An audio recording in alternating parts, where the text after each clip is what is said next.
Good evening, everybody. I just finished, more or less under a rage quit, my grind for today. And I once again want to give you a tiny little heads up because I think tomorrow I'll be more than halfway done with the GSOR and being able to get closer and closer to the tier 10 vehicle, depending how good and how lucky I am with winning. Anyway, today we're going to talk about the LHMTV because I think it's the most important thing for you to just straight up right now know how this tank is. Again, please don't forget, I enjoy playing light tanks. I think they are one of the best classes in game. They need the highest amount of skill and they can be just a pleasure to play. However, this tank over here is the well, basically explanation. Like, this tank is the contrary of pleasure to play. It's absolute trash. Like, wow. It's stupid. When I today began my grind with this tank, I was around an 38% win rate from yesterday with 16 games. I dropped down all the way to 45, which is ludicrous. Absolutely ludicrous and ridiculous. I'm not a bad player. I get usually my 61% win chance, and if I'm looking through previous grinds which I did, which doesn't include the links because the links is also very bad in randoms in my personal opinion, but when we have a look at other tier 8 tanks, like even the T103, I'm able to carry my weight in it.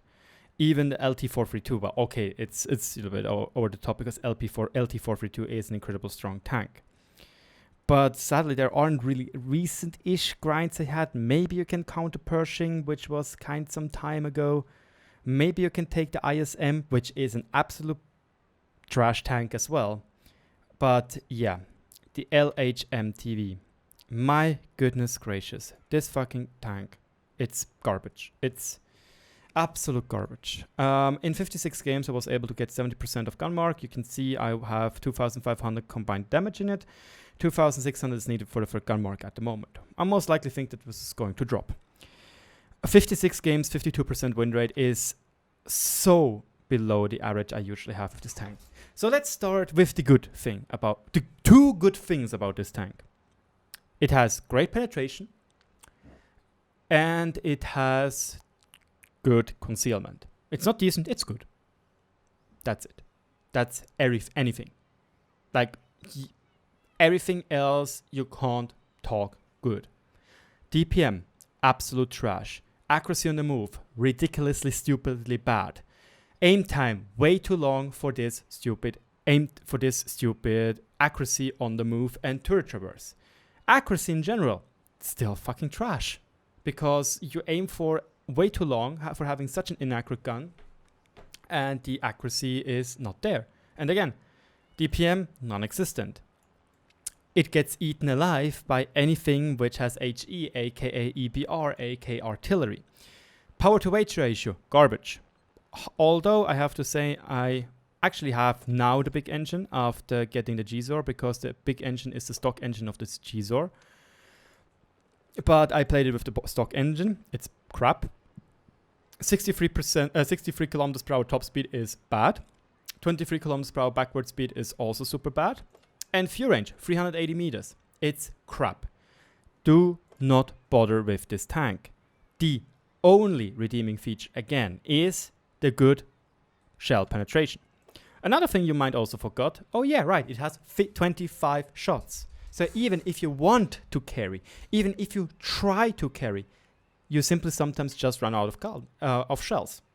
Absolute garbage, seriously. Don't trust me? Well, look at this.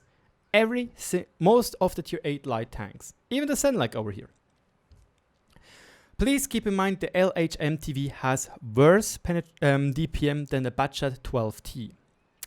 And the Batchat 12T has an autoloader. Again, the only redeeming feature you can see is the great penetration on standard rounds. There is where it's green. But then again, the WZ has better alpha. The M4190s and HWK30s have better alpha. The HWK12 has better alpha. And again, something which I think is the most ludicrous, most stupidest thing in the entire game is that this tank has absolute trash HE. Like, I don't get it.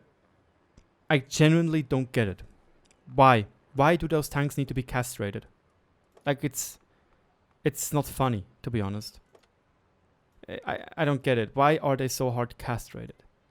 They could have in general... Look at this. They could have in generally gave them the accuracy of Centurion Mark 5.1, and it wouldn't make them broken or OP. That would make them more or less balanced. But nope. 0.37. 0.3 It's a frustration to play those tanks. Like, it's a general frustration because so often I found myself in a position where I'm like, in another tank, I could carry this game. In another tank, I could do things. And meanwhile, this little poop hole here doesn't do shit. And to the people which are saying, but Raging, why are you grinding those tanks? Just free XP the Manticore because you already have so much free XP. Quite simple, I want to experience the grind. I want to see if they are actually this bad as they are. And I want to give you the feedback if you want to grind them or not, or if they're actually good or not. And again, they're not. They're absolutely not. They're fucking garbage. And yeah.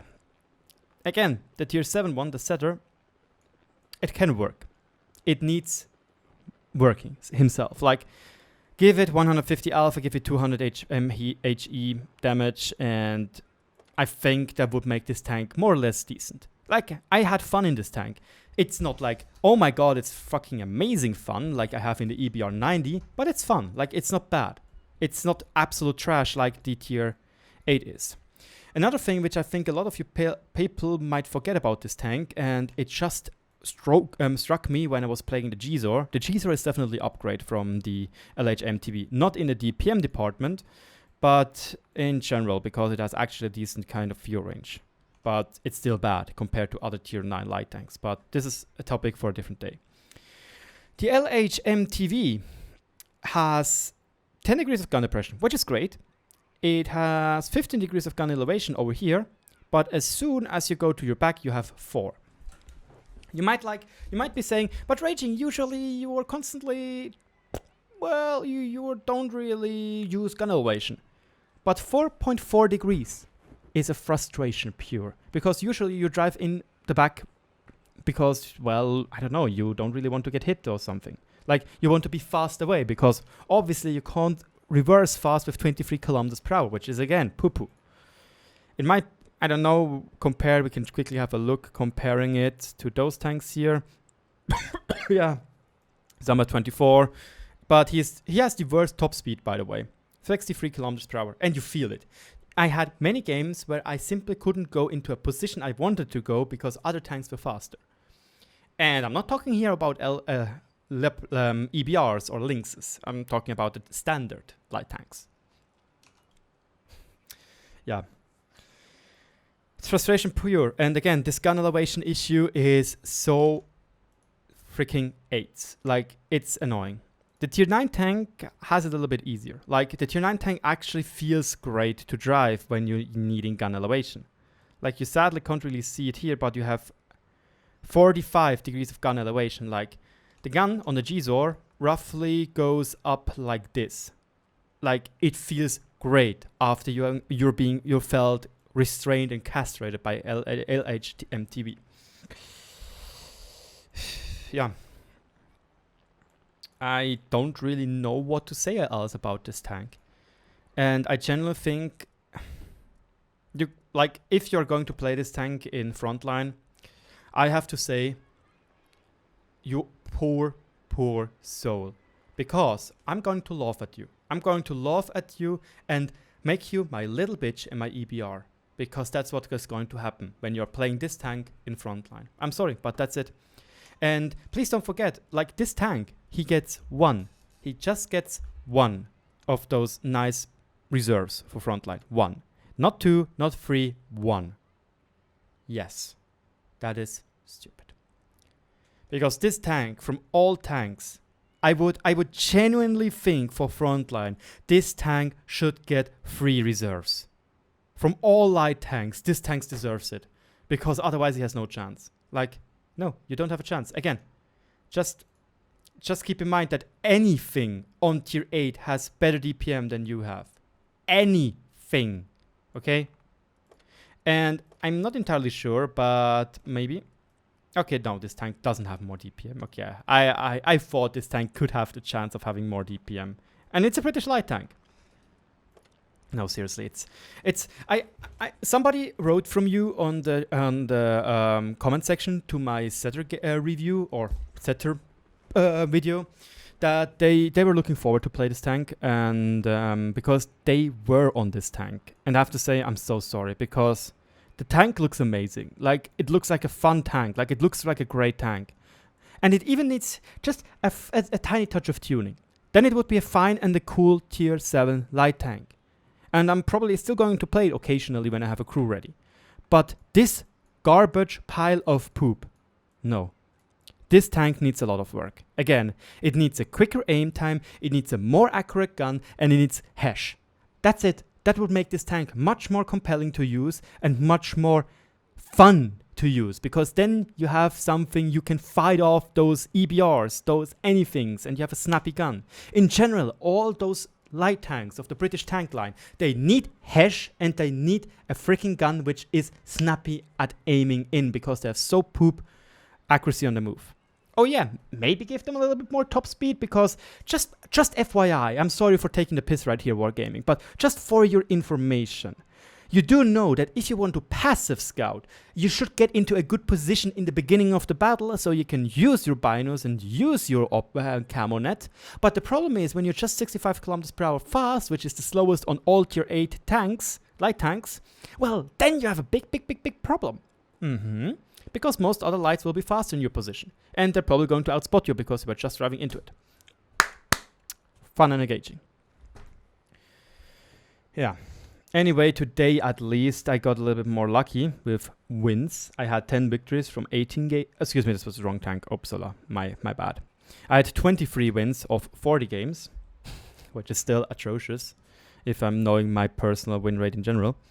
But yeah, next tank is the GSOR. I don't think I'll be able to get 230,000 tomorrow, but I should have it on Saturday. So keep your heads up for the GSOR. Most likely I'm going to make a quick review or a talk like this of the GSOR tomorrow.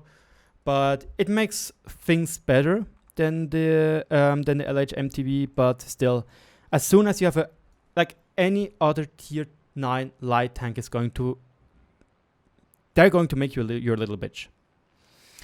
The good thing is, however, look at that, we almost have a full camo crew. So right now we have 39.81% camouflage, which is good. Like, that is good. And again, I'm not playing with binos because I have to try to tickle anything out I can take of this tank.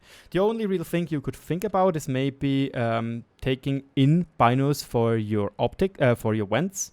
But that's about it. And I think with 483 meters of view range, I'm a pretty decent spot and still have a crew skill to go. But yeah, that's it. Thank you so much for your attention, and I'm sorry for a little bit of rage there, but yeah, I feel a little bit cheated. But like, I know the tanks were bad. I know it. And again, it's the only tank left. The only tank left to grind. You can see this. It's the only button there where you can buy. Any tank else, I already have. Oops. I have every tank in the game except for the T22 medium and the, what's it called, the Manticore right now on tier 10. Other than that, I have every single tank in the game on tier 10. But yeah, thank you so much for your attention, and yeah, I'll talk to you all later.